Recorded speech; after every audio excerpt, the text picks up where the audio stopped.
what do you feel was your biggest adversity throughout your career? Because you had a long career. 5 times. 5 times. We gotta get that on a shirt. Gail Devers with 5X on it. You're a 5-time Olympian. Oh my goodness. Shoot, that's My crazy. biggest Gail my times 5. illness. Gail times 5. That's funny. My illness was the biggest thing that I had to overcome. Because when my career first started off, where 87, 88, I'm supposed to be at the top of my game, ready to do what I got to do, and kind of the bottom falls out between 87, 88. I started losing weight. My hair was falling out. Not that I cut it, but at that time it was falling out. Couldn't understand it. I had just broken the American record in May of 88. And with my goals, I knew that I was going to peak. I was due to peak then and then go to nationals in college, because that was my senior year in college, and then go to the trials, make the team, and then peak again when I got to Seoul. I get to Seoul and I tell people the bottom fell out. I went from running, at that time, the American record was 1261. So I had broken the American record at 1261. And I don't know if this is true. Somebody told me I was the first collegiate female to break the American record in college. So maybe it was. So 1261. And just thinking at that time when I broke the American record, I think the second place time was a distance behind. So the statisticians were saying, if you get to the games with competition, you got the world record holder, because Donkova and everyone was in that race. Yeah. What will this girl run? I get there, I don't make the final.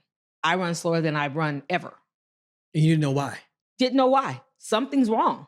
I knew I was losing weight, but something's wrong. Because even at the trials, Bobby and I had to sit down and have this, come to Jesus talk and say, you're not going to make it in both. You're just not going to. I was trying for the 100 and the hurdles. And at that time, we made the decision that I think I was in the semifinal, because I was in Florence's world record race. And it was like, okay, let the 100 go, because you're not going to make the team. And let's try for the hurdles and see what happens. I ended up coming in second, and I made the team. I tell people, by the grace of God, I made the team. And we were hoping that maybe that would give me some time to figure out what's going on and get there. But it didn't. I got there and it got worse. Wow. And so I come back to the States and I'm, going from doctor to doctor. Because as an athlete, when something's wrong. Mm-hmm. In your heart, you can feel it. Mm-hmm. Better than the doctor that you may see once or twice a year. So I knew something was going on. This is not the goals that I set for myself, the pattern, and these are realistic goals that I prayed over, so I know that they're somewhat obtainable. I don't fall off that much. Yeah. And so the doctors were telling me, there's nothing wrong. Maybe you peaked too many times. Are you sure you're feeling this way? Making me feel like I'm crazy. Yeah. And I'm looking in the mirror and I'm not even looking like the same person that I remember a couple months prior to that. I end up covering up my mirrors. So you just deteriorating right in front of your eyes. Yes. I mean, I stopped looking at myself in the mirror because that's not the person I remember. I had lost so much weight, I stopped getting on the scale. The last time I got on the scale, it was 2 scales. One said 79 pounds, one said 82. That's a problem. Like 82? 82 pounds. Yes. Like now, even with a 1 in front of it, no. You just 82 And pounds. my running weight was 120. 120 to 125, Bobby tried to keep me at. Yeah. And we couldn't figure out, why I was losing so much weight. Bobby was like, every time I see you, you better have peanut butter and jelly. I'm like, I don't like peanut butter and jelly. He said, so I don't like my food to touch, and I don't like peanut butter and jelly together. I'll eat one or the other. He said, I don't care. You better have that like stick to your ribs food. He and Jackie used to make me come over to the house, steak, potatoes, all the food that's going to make it like stick to you, like that homegrown kind of food. I was still losing weight. Because at that point in time, it still wasn't identified. No, it was not identified. We didn't know what was going on. So maybe they thought maybe it was stress, or it could have been anything. My trademark fingernails, and yes, these are real. They were breaking. They weren't growing back. There was so much going on. If I get a sore, it looks like my face had like vitiligo, like white spots on my face. Yeah. And this went on for 2.5 years. I wrote Bobby a resignation letter saying, you know what? I feel like you got Florence, you got Alice, you got Valerie, you got all these great athletes out here, Jackie. I feel like I'm wasting your time. Yeah. And they wouldn't let me quit. They were like, nope, we don't know what it is, but you're going to be out here and we're just going to figure it out together. I mean, because he would tell me, go across the track and set up hurdles, whatever, 1, 2, 3, and leave out this. And I'd walk across and come back and I'm like, what did you say? Because I couldn't remember. And I didn't know that was so one of the... So even your mind was going yes. there. I didn't know memory loss was, like people call, hamster brain. I didn't know that that was part of it. I just knew that I was not Gail. So for 2.5 years, I was on a search to catch up to myself because I had lost sight of me. What was your body's failing you, right? In It every is. way. Yes. What was your mind like in that moment? Because you're so strong. You go from saying, I will step to any challenge. Yeah.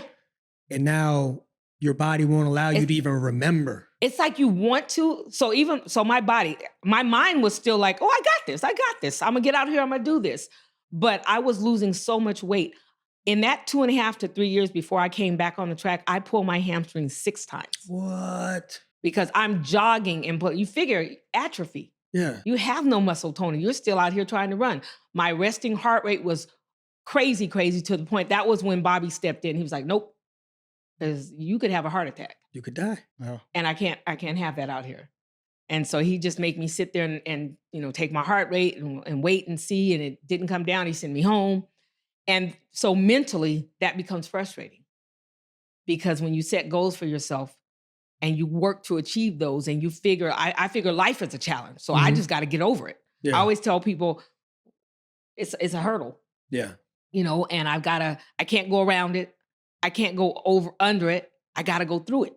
Yeah. And now I can't do this. So mentally, when you want to do something, you have the desire to do something and your body is saying no, your body is failing you and you go to the medical profession and you can't get an answer. That's what makes it hard. I stopped coming out of the house for a while because when I was out, people were like, oh my gosh, what's wrong with you? Yeah. Oh, yeah. You got my eyes, and I didn't even know I had a large goiter, like a big sack on my neck. Mhm. And then I was like, okay, once I figured that out, then I'm wearing turtlenecks everywhere because nobody told me that. People would see me and wouldn't know what to say to me. Yeah. And so I don't think it was called mental illness at that time. Or depression. Or depression, Yeah. but it is. Yeah. And it just, as athletes, we're built different, Mm-hmm. but we're still like everybody else. It affects us. You fight. 100%. And you just got to keep fighting. Yeah. And I remember the day that I pulled down the mirror and I pulled down I covered my mirror. So I pulled the little sheet down and I said, I didn't look like this before. And I'm not going to let somebody keep me in this box. Because I felt like, you're asking mentally, how did I feel? I felt like, when you get a package from whatever and you open it up, you can never close that box back the same. I mean, even if you put as much tape, there's still that little seam. Yeah. And so I felt like for almost 3 years that somebody put me in a box and they sat on top of it and they invited everybody that they knew to come sit on top of that box and not let me out. The only shining light that I saw was, like I said, that you can never get it back together. There's always going to be a little seam that you can see light in. And I think that's what I held on to. And I said, this is not me and I'm not going to stop. And I started going through my provider book and just picking names, saying, let's see if this person knows what they're talking about. And I went from doctor to doctor to doctor to doctor. And then finally, actually, I had to go up to the school, back to UCLA for something because I had stopped going out. And I saw like our team physician who hadn't seen me in a long time. And she looked at me and I'm thinking she's going to hug me and we're going to catch up on old time. She takes out her stethoscope and she starts examining me. I'm like, okay, this is a little weird. Like on the spot. Just on the spot, like, hey, come here. She starts feeling, put your hands out, do this, let me see this. And then she's the one who told me about the goiter. I said, I didn't notice it because I wasn't looking, I stopped looking at myself. So she told me all the different things, because people were asking me, are you anorexic? Are you on drugs? All kinds of stuff. Mm-hmm. That it was like, no, no, and no. And even from the onset of all this, I was having problems with my eyes. Didn't know what was going on with them. And so she gave me a test. She said, wrote down the name of a test that she wanted me to have because this was a Tuesday because I had another appointment on a Thursday. And I was like, you got to go with me. And she said, no, you got this. And I went in and then I was like, you know what?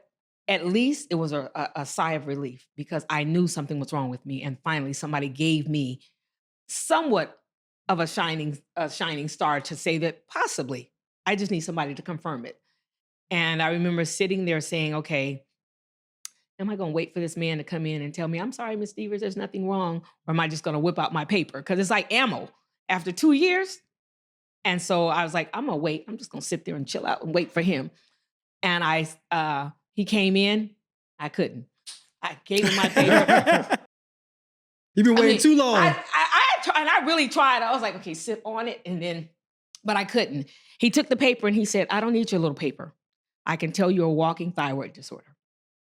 Tears, just because it was like, oh my gosh, for so long, because I thought my career was over, and then it was a matter of what they did all these researches, scans and tests, and found out that I had Graves' disease. And in the beginning, they wanted to do surgery. And then the man said, I think she's too young for that. I think she's still in childbearing age. It was a whole process. And so they decided to go with where you drink the radiation.